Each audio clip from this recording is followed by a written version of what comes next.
But, so that comment honestly makes me think that you could have wealth created from broken window.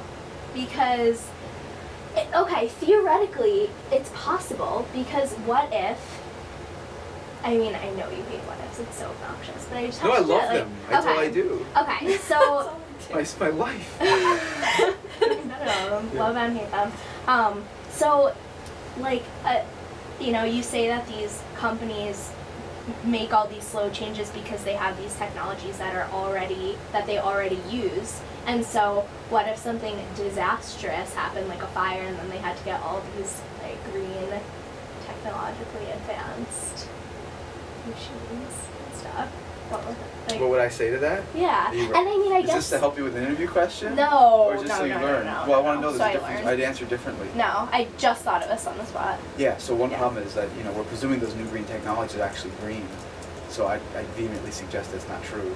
Well, even if they're not green, though, they could eventually save money because the EPA could think they're green, and so... Yeah, no, certainly in a regulatory world that might make sense. But you're going to have to argue that the timing of the destruction would 100% coincide with the time you were going to mothball all your capital.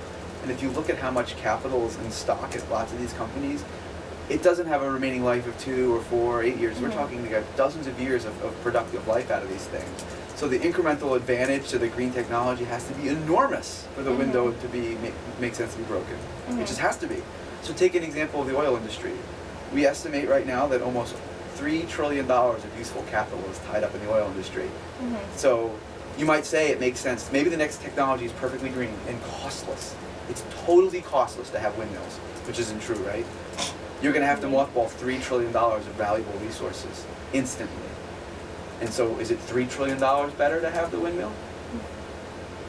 You can't get away from the thing you want me to give you the better argument? Sure. Without worrying about that?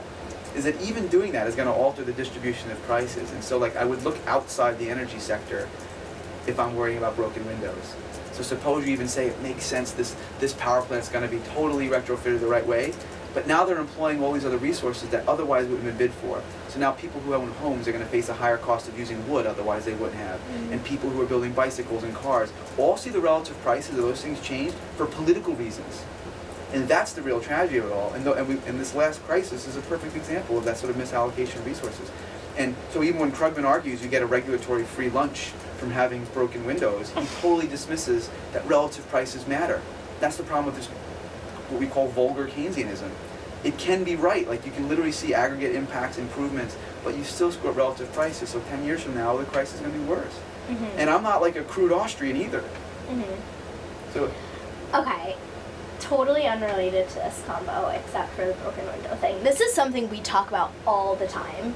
All the time. I'm not even kidding. So, what if, like, aside from a crazy regulatory environment, like we can imagine a million what ifs where it would make sense, or like where a broken window could be profitable, but what if you just grossly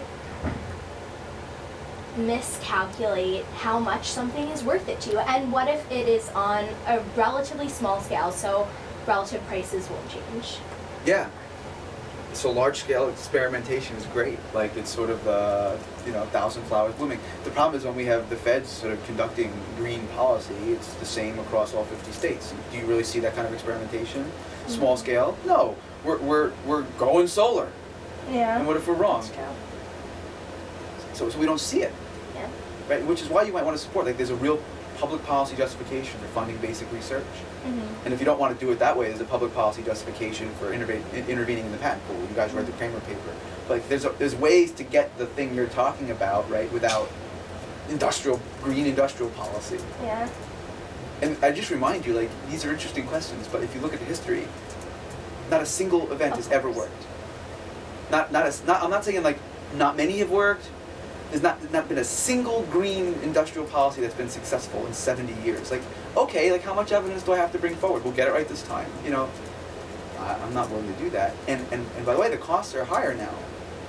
When you have 15 trillion of debt, and you can't spend 100 billion less over a 10-year period. Like, we don't have room to fail. We don't have room to make mistakes.